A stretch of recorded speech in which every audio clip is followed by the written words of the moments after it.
Well, it's really great to see you guys. I think one of the things that I've gained from post-COVID awareness is this heightened realization of how awesome it is to share a space with everybody. So thank you so much for being here in this beautiful Capitol Theater, downtown Windsor. So anyway, it's this kind of togetherness and connection, which is what I love about classical chamber music. Taking down the walls between ourselves and the musicians. Today we're here to celebrate the healing power of music.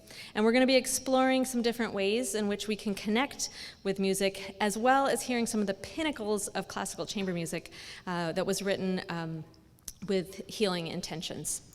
So you can find our full program as well as details about the bio of all our performers on our website, fourthwallmusic.com. So definitely the world outside can get pretty noisy. So let's start by clearing things out and making room for with some gratitude. First off, I am so thankful for the talent and dedication and passion of the musicians that we have here in Windsor. It's really quite incredible to have so many great people to work with, be a conduit for this beautiful music that we're going to be hearing tonight. And also, thank you for those who feed creativity in Ontario. The Trillium Foundation, Ontario Arts Council, the City of Windsor with their Arts, Culture and Heritage Fund. And thank you to the individuals in our community who believe in the power of music, namely our season sponsor, the Morris and Beverly Baker Foundation, our concert sponsor, Alexis Everett Wells and Asante Wealth Management, and to the many donors who we honor on our website support page. The truth is, we simply could not be here without you. And of course, without you and your support, so thank you so much. Today, I also want to be grateful to those who are no longer with us, but who have planted seeds that continue to blossom.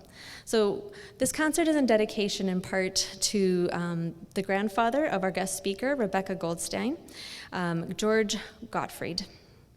And also, we want to play the music of this concert in dedication and in honor of a friend and great supporter of Fourth Wall Music, Mina Grossman-Ayani, who passed away last week. So to say a few words, our past president of the board, Susan McKee.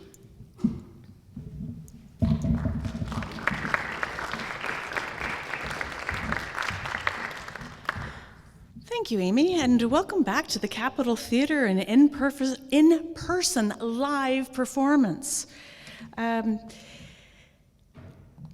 Today's performance is dedicated to the memory of a dynamic supporter of the arts, and especially classical music and opera, Mina Grossman-Ayani, who died on Monday. Mina was a special friend to the Fourth Wall Music and its artistic director, Amy Lay.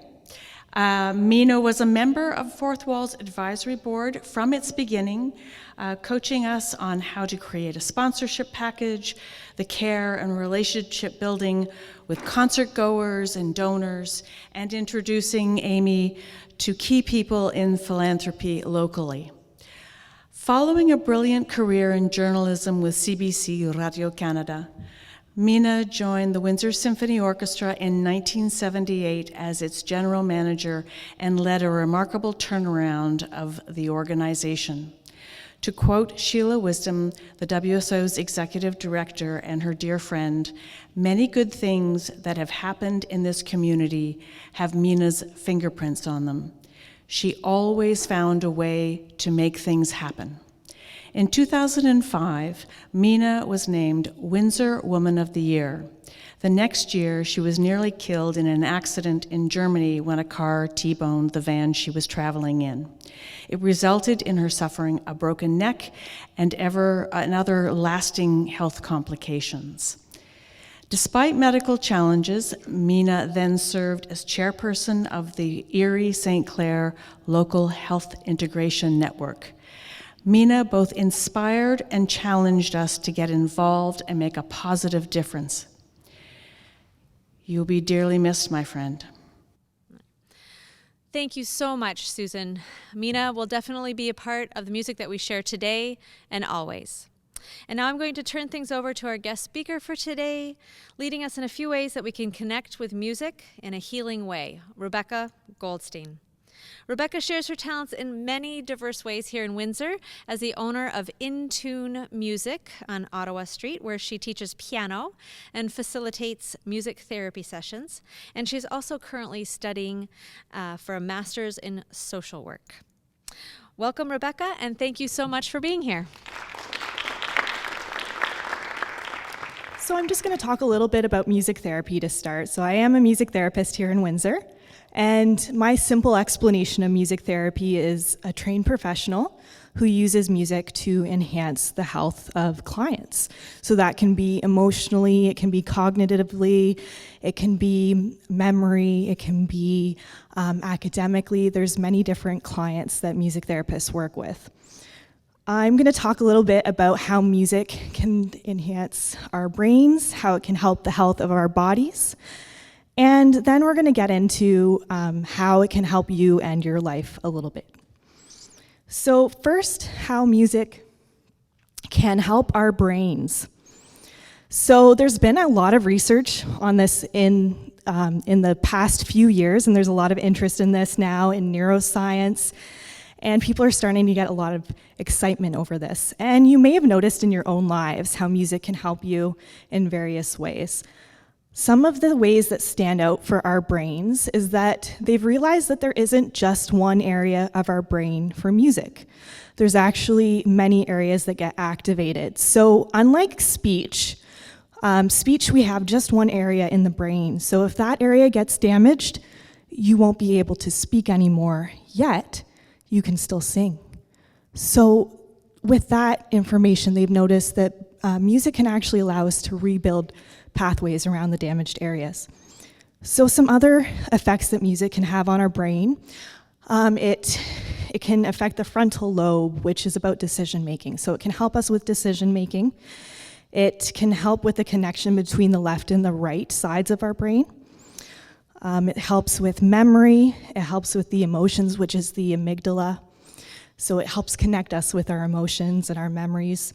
I worked with patients with Alzheimer's, and rarely can they remember my name, but they see my face or they hear a song, and they can remember every lyric of that song, and it's just wonderful. And then we can also talk about how music can affect our bodies. So music can enhance our immune function. It can enhance our oxygen saturation in our body. It increases the amount of killer cells that fights against bacteria and viruses in our body, so great during a pandemic, so listen to all of the music that you can, absolutely. Also, it can increase some really good feel-good endorphins in our body, so dopamine, serotonin, oxytocin, all of these really good chemicals that help us feel great. So, some ways that music can just enhance our lives is with relaxation, with sleep, with exercise, with just trying to get some tasks done in your life. So there are some things that can help us with choosing which music to help us do these things, but your preference is going to be really important with the type of music that will help. They did some research actually with cats and what type of music cats like, which I thought was kind of hilarious. And they found that, people and even animals tend to like music within their own vocal range and close to their own heartbeat. So they actually wrote some music for cats. I don't recommend you listen to it because you probably wouldn't enjoy it, but if there was a song written for you within your vocal range and the speed of your heart rate, that would be a more enjoyable thing.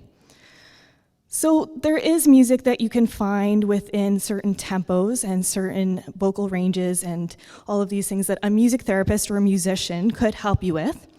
But luckily, we have a lot of technology now that creates playlists like this on the internet, and it's pretty readily available to find these things that are already set for you on the internet. So we're very lucky in this day and age with these things already for us to go. So that is my quick little introduction to how music can affect our brains, our bodies, and how it can enhance our life. And you'll be hearing some more from me as we go on here. And I'm just very glad to be here with you tonight.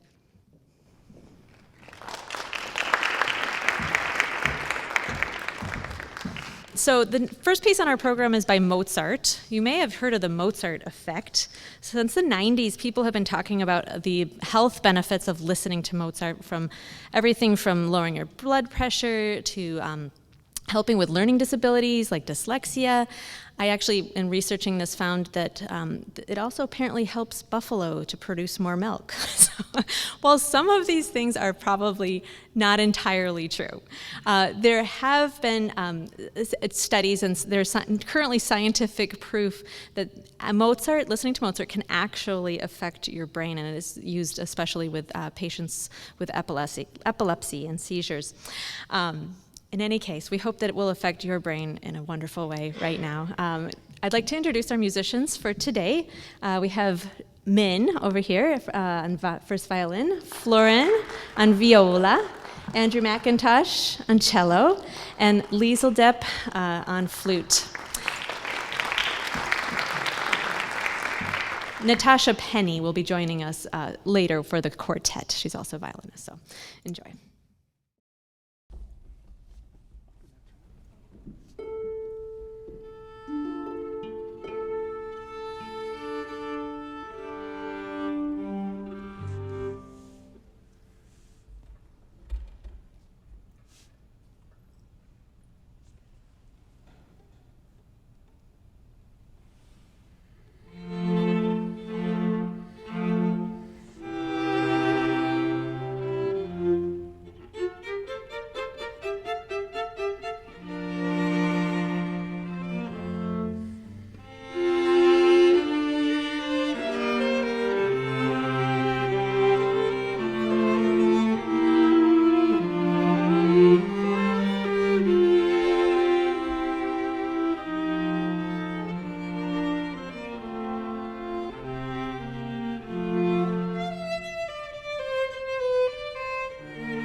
That is so fun. I actually, when I started wanting, well, I've always wanted to play harp, but when I was around 16, I finally got a chance to start playing the harp, and I actually had a cassette tape. I can remember the cover of that with the Mozart on it, and I thought, okay, this is what I have to do with my life. So that, of course, is the second movement of the concerto, so it's normally played with an orchestra, but that was actually really fun to play in that more intimate arrangement, especially with such great musicians.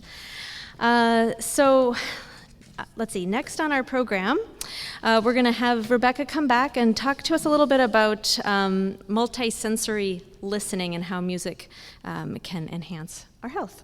So welcome back, Rebecca.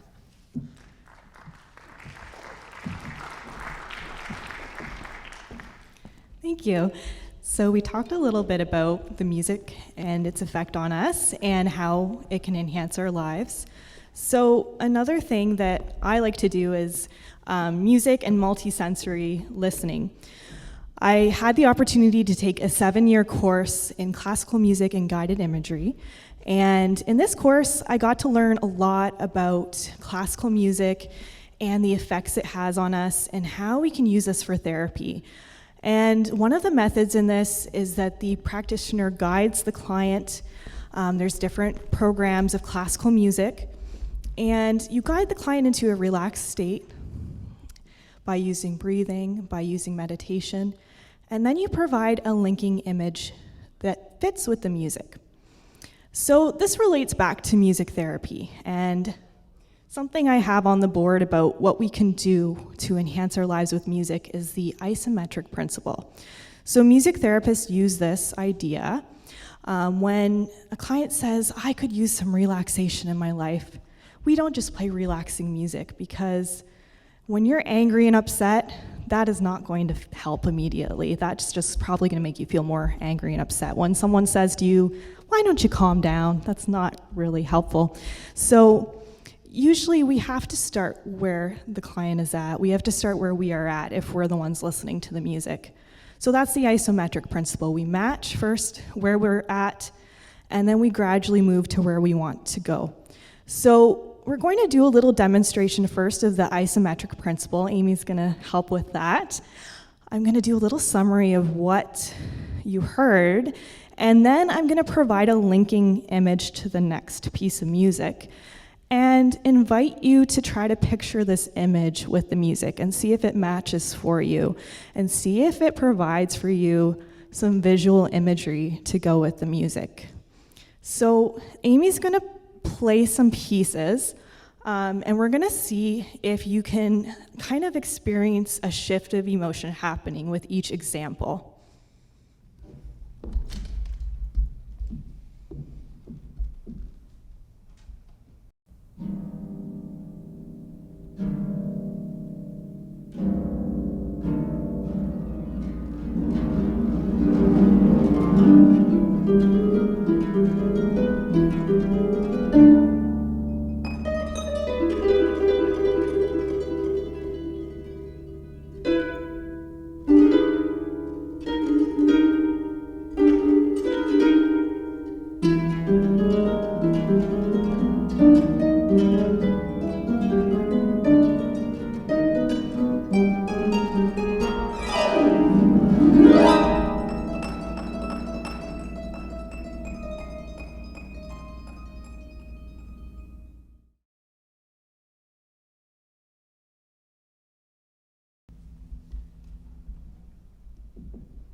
Thank you, Amy. That was so beautiful.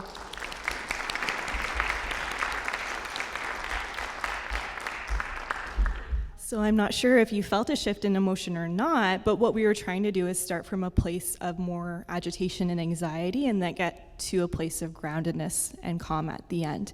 Now, ideally, we would try to do that more gradually, but hopefully that gave you a little bit of a taste of the isometric principle that you can even use on your own. Next, we're going to move into the next piece of music. And the image that I'd like to give you for this next piece is I'd like to invite you to think of, for this next one, a place of nature with trees around you. And you can hopefully imagine the idea of light flickering in, of sunlight flickering through trees. And as the music starts, just see if you're able to picture that or not, see if it fits with the music.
Another great thing about music is the universality with music.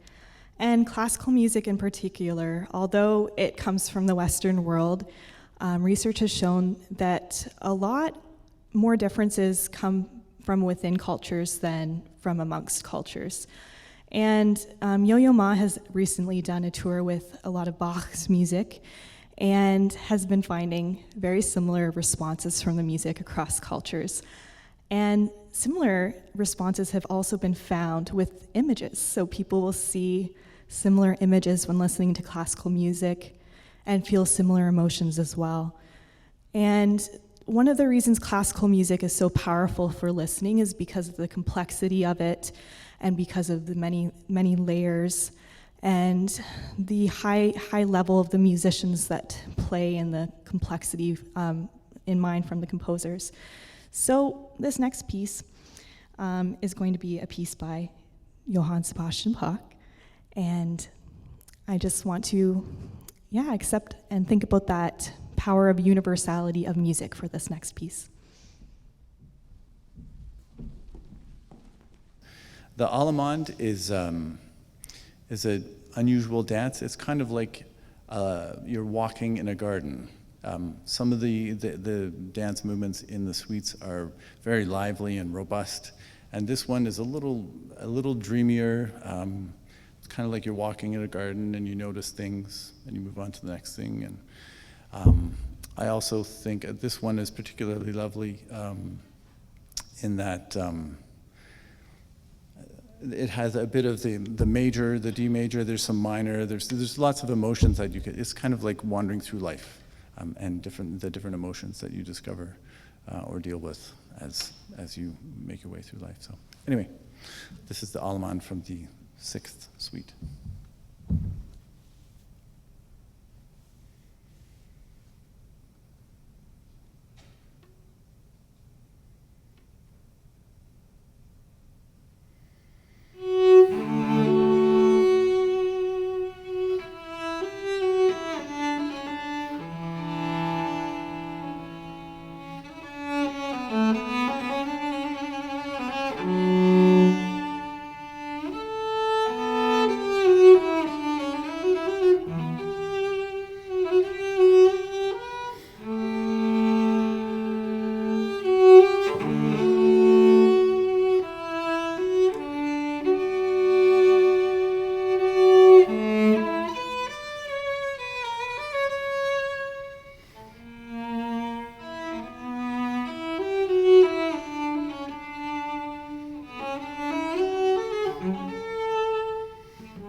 Okay, and we have another demonstration for you. So I was talking about multisensory listening, and I'm going to be trying to engage some of your other senses for this next demonstration. We're going to do a short mindfulness meditation combined with music therapy, and I'm going to have some help over here. So I invite you to just become comfortable in your seat. And if you'd like to find a place ahead of you or somewhere to just let your eyes relax, or if you feel comfortable and you'd like to close your eyes. And we're going to just go through each of the 5 senses. So we're going to start with taste. And you might not have something you're tasting right now, so maybe it's something from earlier today that you tasted and you can just think about the memory of how that tasted. Or maybe you're looking forward to having a nice glass of Cabernet after the show. And just let yourself think about that flavor. Maybe it's a mint, some sort of flavor, and let yourself just connect with that. And we're going to move next to the sense of touch. So feel the comfort of the seat beneath you, the temperature of the air in this room, what it's like for you to be in this space right now, and just connecting with how that feels in this moment. Perhaps the texture of your clothes, again, the temperature, your breath, the pace of your breath, just connecting with the here and now. And perhaps there's a smell. Perhaps there's a scent, a perfume or cologne that you came in with today. Perhaps the music brought up a scent for you, or there's a seasonal scent that's strong for you this time of year, and think of what that scent is like for you. Scent is connected with memory, sometimes color, and let yourself connect also with the sense of scent. And we've worked with visual images today. Perhaps there is a visual image for you. Perhaps there is one having to do with water or the ocean.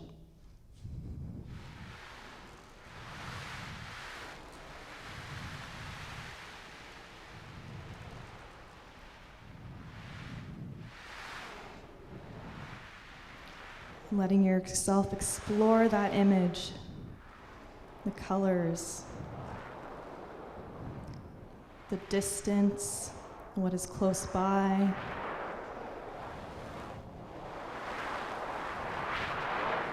And letting yourself connect with that sense of sight.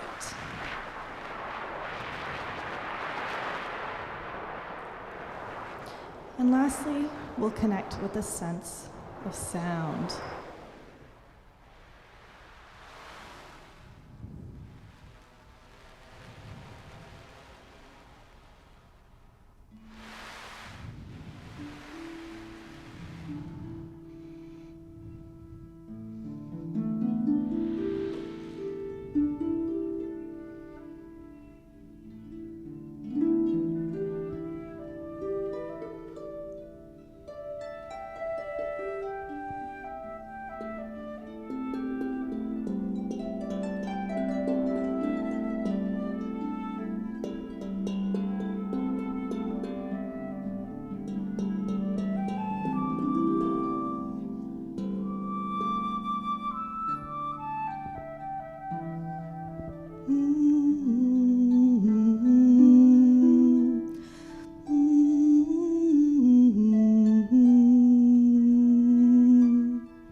And taking as much time as you'd like, connecting with those senses. And when you're ready, coming back to this space and this room, feeling your feet on the ground,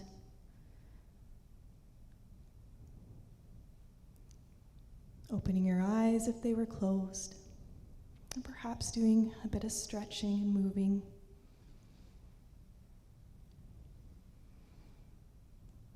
And then ready for our next piece.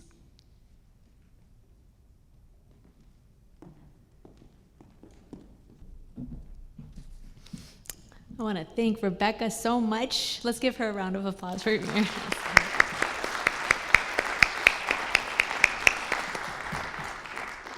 Okay, so the next piece of music that we have is written by a composer that I personally really enjoy. Her name is Caroline Shaw, and she was the youngest winner of the Pulitzer Prize of Music in 2013. I love the first lines of her bio in her website. It says, Caroline Shaw is a musician who moves among roles, genres, and mediums, trying to imagine a world of sound that has never been heard before, but has always existed. So this piece is called Schisma, and it was originally commissioned by the Brooklyn Rider Quartet in 2018 for their CD called Healing Modes, released in 2020. Caroline Shaw, in her own words, describes this work as follows. Schisma is a reference to the phrase, a cleft in the rock, which appears in many scriptures including the Song of Solomon and Isaiah. In the book of Exodus, there's a beautiful line which reads, I will put you in a cleft of the rock, and I will cover you with my hand until I have passed by. It is essentially a promise of safety, of a makeshift refuge within a crack in something as hard and unforgiving as mountain rock until the danger has passed. It is a kind of a nest, a home. And the choice to title this piece with the modern Greek word, schisma, a translation of the Hebrew cleft, is reference to the islands in Greece, which have become harsh refugee camps for many Syrians seeking asylum from war. It also points to the nature of war, or the break between peoples, and of the search for hope and new growth within the breaks and the crevices.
So we will be closing out the program with an epic piece. A piece written by Beethoven after recovering from a serious illness, which he had feared would be fatal. And at the early 1800s, the therapy for this illness was pretty brutal in itself. The title that he gave to this, the third movement of his 15th string quartet, written I think only 2 years before he died, was The Holy Song of Thanksgiving of a Convalescent to the Deity in Lydian Mode. It's an excellent piece, I think, in this pandemic world to teach us and help us through the journey from illness into healing as we think about what healing means to us. In this 15-minute movement, you will be hearing and alternating between the sense of deep self-reflection and then a blossoming of outward expression. It goes in and then out and then in and then out and then in once again and again. I think in these past 2 years we can all understand how that feels. But interestingly enough, though written hundreds of years apart, this piece that you just heard actually has a link to the Beethoven in that Caroline Shaw, in writing Schisma, was inspired by this third movement of the quartet in the way she describes as a nest-like structure. She describes the return of a dance-like section in this quartet like a warm homecoming, a place of hope and shelter and deep comfort. So I hope that over the next 15 minutes that you can embrace the stillness and enjoy the interplay between the instruments of the string quartet, which is truly one of the most sublime combinations of things ever. And at the end of the piece, I hope we can enjoy just a few seconds of silence before heading out, taking our cue from the performers as they put their instrument down, and we can return back to our lives. But as you go out the door, I hope that you, myself and the musicians and the Fourth Wall team, hope that you tuck a little bit of this togetherness and this connection somewhere in your pocket so that you can bring it out later. And we wish you all well, and we look forward to seeing you hopefully again at our next concert, which will celebrate birdsong and music. We'll be performing it here in the Capitol Theater, as well as out indoors at the Hillman Marshes on May 15th. You can find out more about that on our website, too. I look forward to chatting with you all in the lobby afterwards, and thanks again so much for coming and sharing this time together.